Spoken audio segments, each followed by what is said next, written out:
À Venise, le prestigieux palais Cadoro, l'un des plus connus du Grand Canal, accueille en ce moment une exposition entre art et design. Parmi la trentaine d'œuvres exposées, cette porte de près de 5 mètres de haut est l'œuvre d'un sculpteur creusois. J'ai pris ça comme un exercice de style et un jeu que je ne connaissais pas, avec une matière que je ne connaissais pas.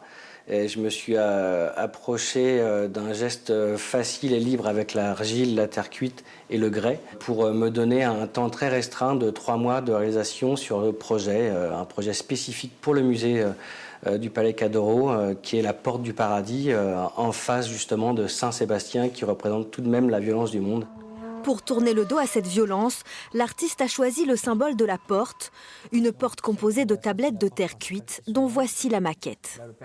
Juste le fait de pouvoir se retrouver là, avec des éléments qui sont...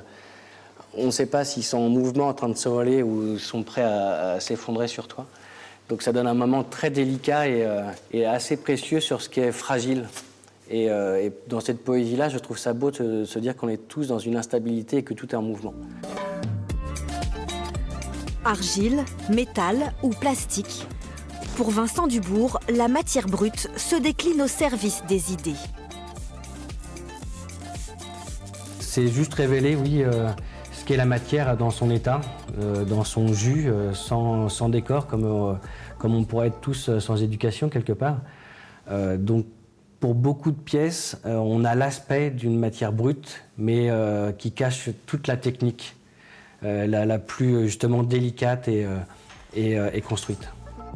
L'artiste creusois voit comme une chance chaque occasion de partager une œuvre avec le public qu'il expose à Venise, Los Angeles ou dans son village de Felletin.